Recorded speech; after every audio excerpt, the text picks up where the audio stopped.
Welcome to How the Blank, presented by What the Blank, and today, this is How the Brandon.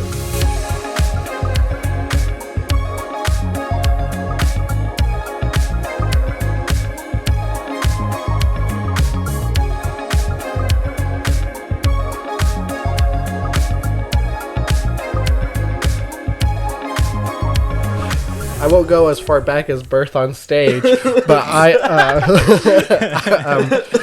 I will go back to the point where I started to find interest in entertainment and kind of take on from there. Okay. So when I was younger, we were kind of cutting back on a lot of the financial stuff, and most of the financial stuff was television. And most people will tell you that I'm uncultured in television, especially Braxton. Well, yeah, you're just uncultured in general. Because he's like, have you seen the show? No, because I haven't had television since I was in middle school. So yeah, television was the first thing to go, but we were kind of slowly cutting it out at the time. And at that point in time, there was no streaming, so it was all cable. So we had the smallest cable package, and most of that was like the TV channels where it was just music on a black screen. Or like PBS. Yeah, I don't even think we had PBS at that time. But to be honest, we didn't have cartoons, but we did have. It wasn't MTV, but it was another channel that was very similar to it, where it was just playing music videos on repeat all day long. Uh-huh. I would watch that because I like to actually see the video instead of just listening to a black screen of music. But at that point in time, it was also when music videos were really popular. Like LMFAO had just became a thing. Mm-hmm. Yeah. Jason Derulo was really popular. Jason Derulo. Yeah. Michael Jackson was still pretty popular at that time because it was around the time of his death. So I was discovering all these things at home because that was the television I had. Yeah. And it was all these dance videos. And I was like, wow, I really, really like what I'm watching. And I used to watch the dance videos and thinking it would be so fun to learn how to do those types of dance. And so I would watch them on TV, copy and learn the dance videos. And then I would dance in my living room for entertainment as a child. And so that's what I would do. And then I knew Jackson since I was all the way back in elementary school. And at this point, I remember I would go over to his house at least once a week. Yeah, something like that, yeah. We would go over, and then one of the main things we would do, because he was getting all this cool music equipment and playing with it, we'd go upstairs, and it would just be dance offs in front of his parents, and his parents would really pretend to be proud of us. Yeah, it'd usually be me spinning around on the ground for 10 minutes straight, and you just dancing do you love me, Dad? Am I doing good? Yeah. So I really, really got into dancing through watching music videos consistently as entertainment. And I always wanted to go to a dance school, and there was one in town that was popular that I really wanted to try to join, but it was very biased to being mainly just women. And so when I tried to join, I wasn't able to because it was girls only dance. Wow. And so that was kind of disappointing. So I went years and years without going to a dance school, and I didn't think it was really going to be a thing. So as I had got older, several years later, and I had moved to different states, I had found other things to occupy my time. And so at that point, the only sport I did throughout middle school and high school was boxing. And I was getting really into that as my main thing I did on my off time. And I was getting really involved in it. Growing up, and I had been in for 2 years, and they finally had agreed to put me in a tournament. And so I had just I had vested everything I had as a teenager into that. I had paid for the insurance. Over the years, I had bought the gear, but the insurance and the registration fees were big because it was for considering it's amateur boxing, but it was for the title between all the local small gyms. And so I was supposed to be in that tournament for an actual title competition. Oh, and it was the first time I was doing that. And so we had spent all this money, hundreds of dollars. Wow. So I was getting prepared for that, and then I think it was only a couple weeks before the first actual bout. The actual bout to happen, and a member of my church at the time that we had just tested going to, this older lady that I didn't even know, was asking me about things I liked and things I did, and so I kind of had brought up dancing, which she had a grandchild also that was really into dance.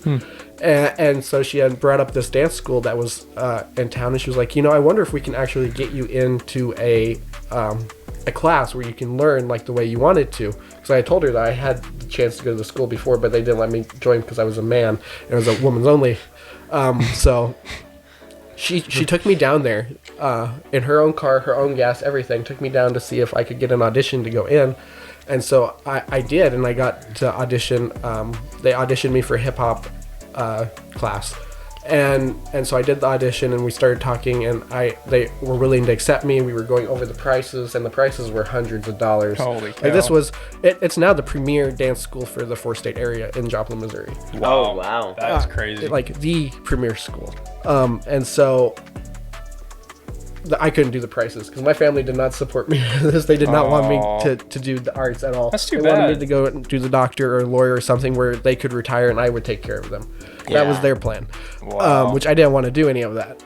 And so the teacher who owned the school, she did teach, but she was the owner, had worked out a deal where if you come in and you do maintenance and you take out the trash and you change my light bulbs and you sweep the floors at night, I think we'll just cover your costs of these classes. And so I did. I accepted it. It was the same exact nights I had to go to boxing. So I had to cut all my boxing off with no refund for any of those monies. Wow. Oh, wow. In exchange for being able to take free classes in exchange of labor. And so I would do that every week. So I started off with just 2 classes a week doing hip hop, and then they advanced me from level 1 to level 3, which was the highest level that they had for the hip hop division. And so I quickly went over there, and I was still the only boy. I was the only boy in the school, but they were looking for men because they wanted to grow a boys division, and this was only up to 18, so it was still like children level. So yeah, I finally started doing that, and then they got me into jazz, and then they got me into ballet. And then I started doing tap, which I absolutely sucked. But hard. I got to do it for fun, and they let me pretend like I was something. Did you like ballet? Ballet was so hard, but I did like it. I liked Wow. it. And it was good because like a lot of the stretches we did, I was already kind of flexible from working out at the gym for boxing. So I was like, just a little bit of advantage. And I think that was the only reason I could advance so quickly through hip hop is because I had the exercise already routines. Because you were down. like physically prepared. Yeah, and even though I was still scrawny and I was really small for my size, I was flexy because I was doing stretches all the time. Did you look good in that tutu? I never got to wear a tutu. Aw, sad. Dang it, man. They kept me in black tights, but never a tutu. Hey, man, those black tights are pretty nice, though. You gotta admit. He's simping. Yeah. Jackson, do I need to leave you alone with Brandon for a little I bit? think you might. No, I'm getting a little antsy over here. help me.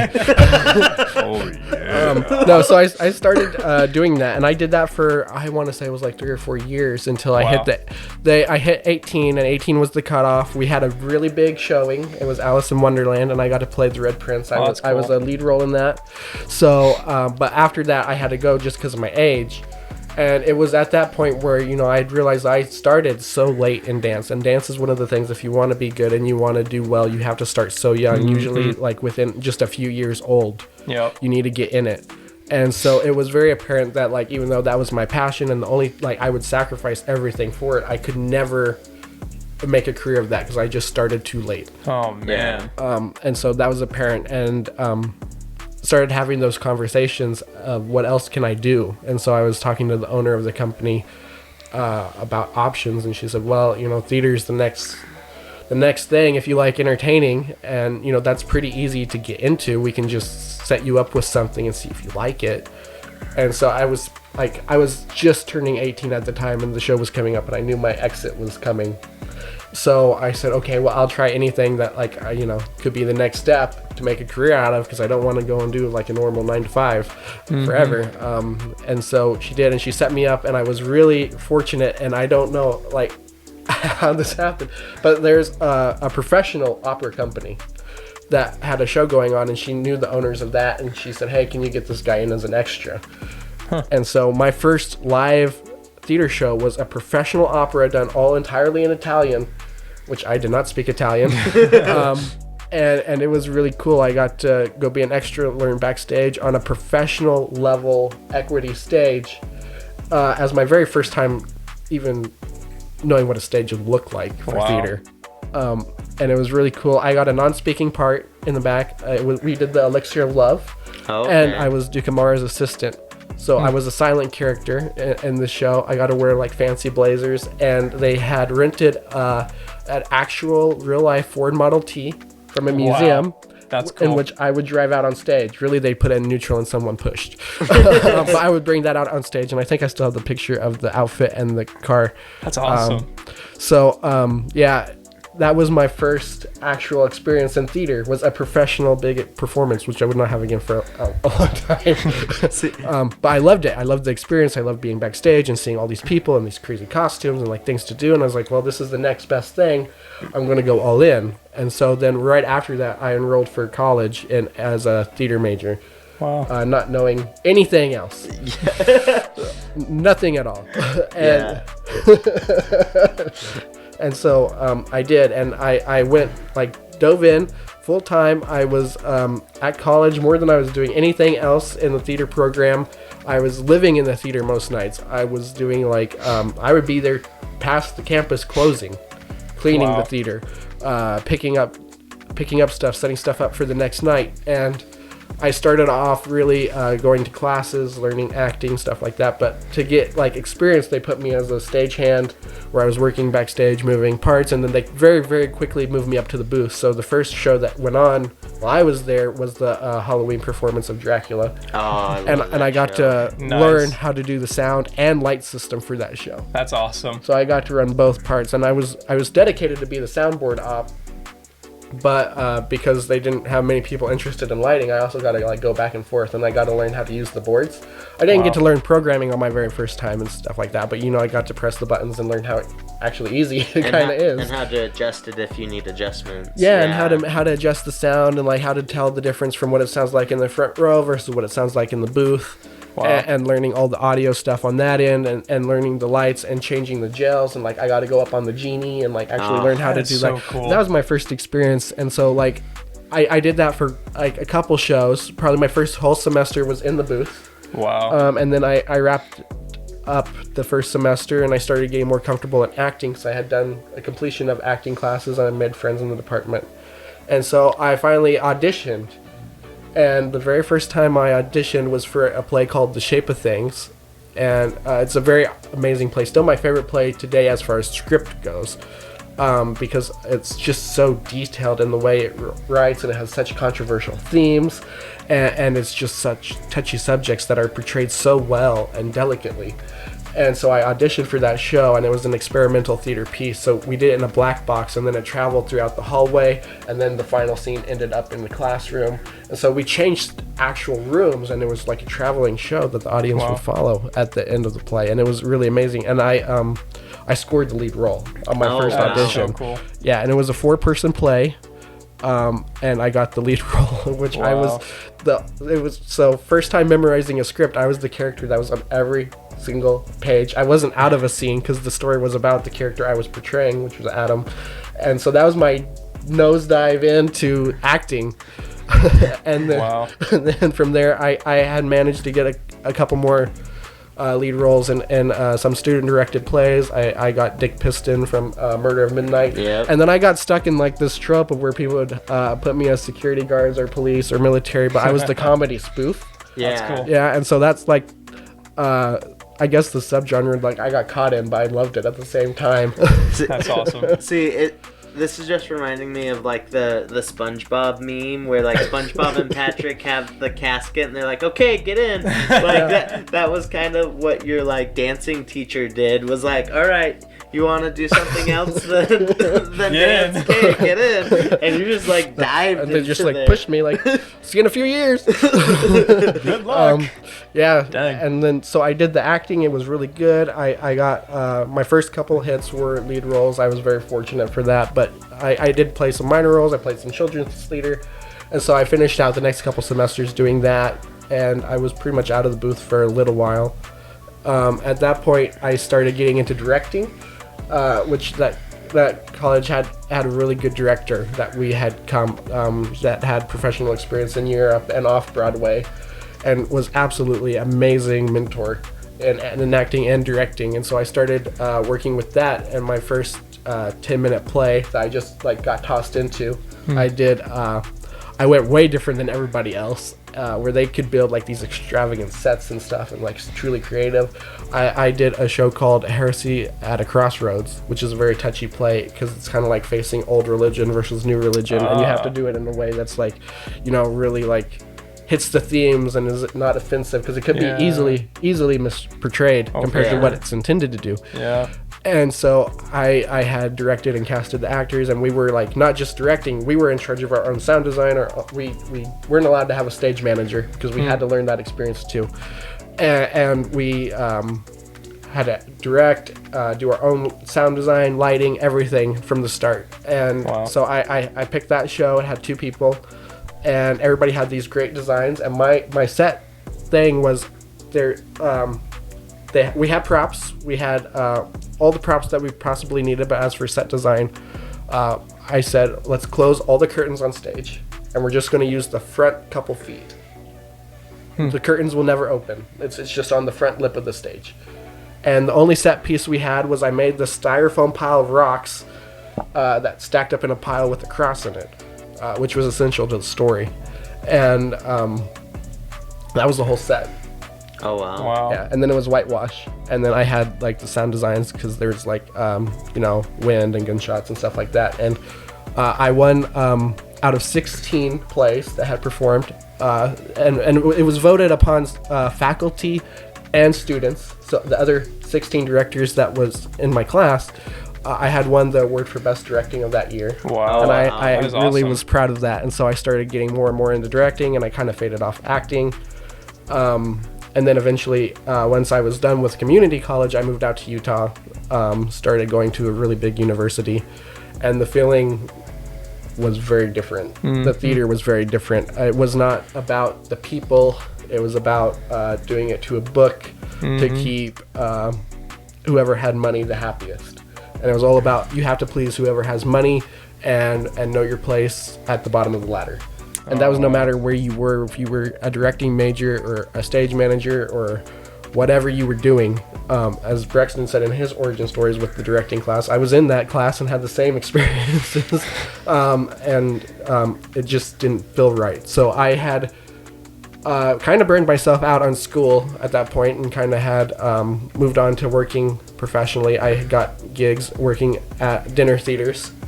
And I was doing that every single week, especially like the weekends. I was going out and doing dinner theater stuff. Eventually, I joined a stagehand company, which really showed me like how big like you can go in entertainment. And it wasn't like stagehand for theater; it was stagehand for music.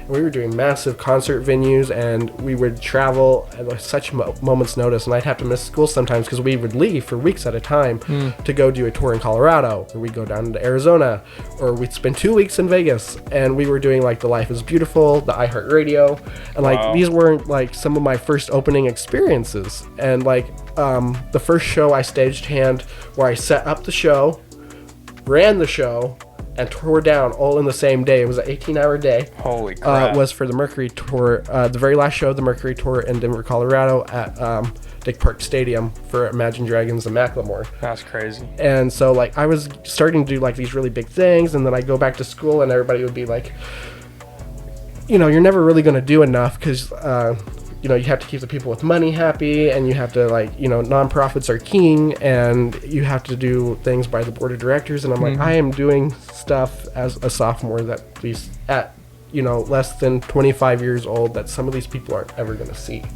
Wow. But I'm getting paid for it, and I feel like I had shown I could do it. I shown it to myself. I can go out and I can work these 18-hour days, massive venues that people dream of, in music and theater, and like I'm making money. I'm not living well. I'm eating ramen, but I am traveling the United States. I'm seeing things that most people dream of seeing. I'm meeting pretty big artists that are, most of the time they're nice and cool most of the time. And behind the scenes of the Latin Grammys, I think that was 2002, and so and that was the moment. It was after the Latin Grammys had been done, and we came back home from Vegas that year. I was like, I don't like how they are treating future talent here. I don't like what's going on in the school, and how they're trying to train these people to basically say you'll never be enough, and you don't deserve these opportunities just because you look a certain way, or you're this nationality, or like everything had its niche and its mark, and you had to stay in that mark or get out and know that you don't belong here. And that's not what entertainment's supposed to be like. That's crazy. And I saw so many talented people just give up. Some of them were like, well, I hate theater, so I'm going to go try it in film. At least maybe they'll let me be a background person for $10 a day. Oh, man. And they were so amazingly talented people that were doing so much better than... It was like every show we were doing was like the same 6 people were in every single show all year long. And it's because their family had good money, or they had the right look, or they were the one BIPOC that they needed to be able to maintain their funding, and that was the big thing, is we have to keep funding and keep it diverse. But like it was not a diverse school, so it's kind of like you have to work with what you're going, and you're not going with talent. And talent's everything. Well, and they would also say, "Oh, why aren't you auditioning for this? Why aren't you doing this?" And it's like, because you never. You're passed shamed. me. You're shamed every time. Wow. Like, you don't look good for this part. Why'd you show up? It's like but then they ask why you didn't failure. come after that. Yeah. Yeah, and so that's how it was. And I noticed that was really popular just in the state in general. That's crazy. And like it was very different from the family field that I had at my previous college. And so at that point is when I said, I've done large music venues in major cities with big name artists. As a stagehand, I've won awards for my acting. I've made money and survived off my acting skills through escape rooms and dinner theaters, and I'm pretty confident in my ability to direct and to build people and see what people are really good at, what their strengths and weaknesses are, and how to build them from that and make the best of them. And that's what I started feeling the passion for. Wasn't for how can I get myself in the spotlight? It's like, wow, what can I do with this person? Where can this person go? Like, do they even know that they're capable of such great things? Like, can they see themselves the way that I can see them?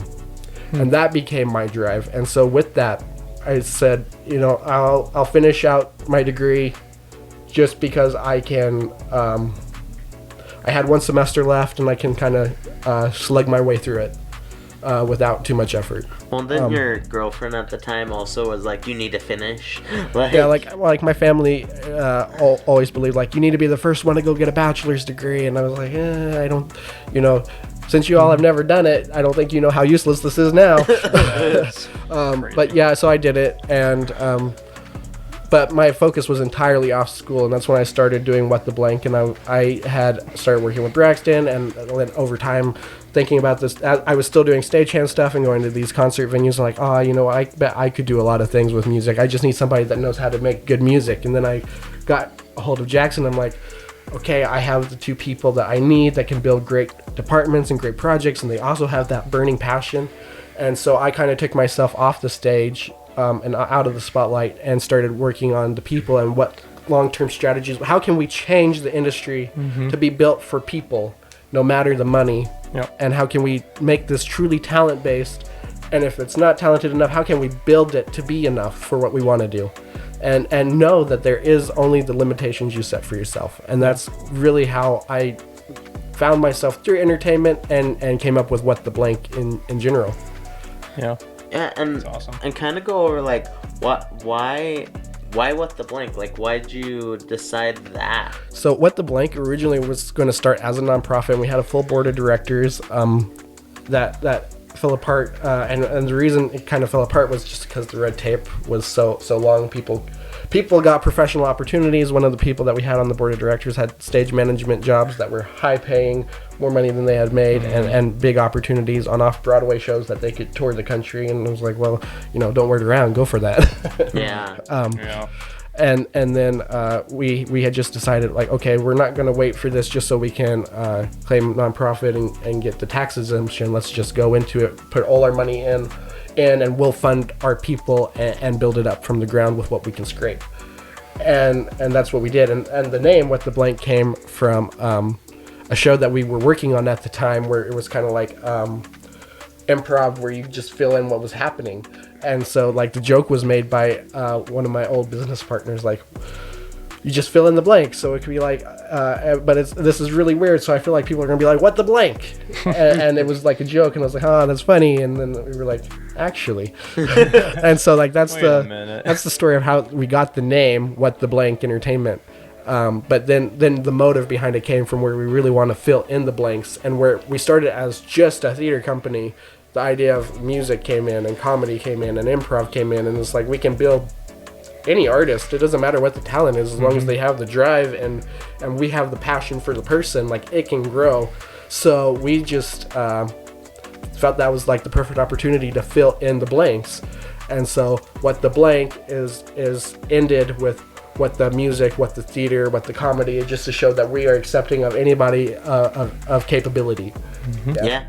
And like, I think that's so cool that we're able to do that, because I don't know, have you guys gotten this where your like family or friends are just like, they're like, oh, that's so offensive, and it's It is. and it's like, come on, like They don't see the picture though. yeah, they don't see that we can truly change things, and I think even one of my friends was saying like, oh, this is gonna fail, but I'm gonna join you anyway, but that's the point, kind of like, even if we don't succeed, I think we're gonna hit our niche, right? We're gonna help out the entertainment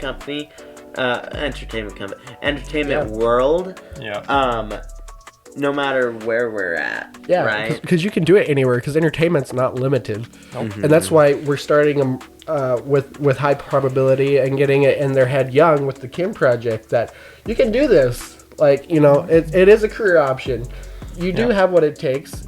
Some people aren't going to like everything you do, but you can build yourself, and you need to believe in yourself that you can grow up with the possibility of anything. Yeah, keep that fire lit. Don't let that fire die out. Let that fire take you where you want to go, baby. You gotta go where that imagination wants you to go, dude. Like, you can't let that go. And that's why it's important to start it at a young age. And that's kind of why we all started at young ages, because we had that weird fire when we were young, and we just wanted to keep it going. But yeah, anybody can do anything, and you know, the industry is corrupt in so many places. And people have such huge egos, but everyone needs to know, like, if they have the passion and they're willing to go out and fail until they succeed, everyone's buildable, everyone's moldable, no one is limited. It doesn't matter what your body is, what your skin color is, what your gender is. It doesn't matter. There is a way, as long as you have that burning fire. Yeah. Well, thanks for watching. This was How the Brandon.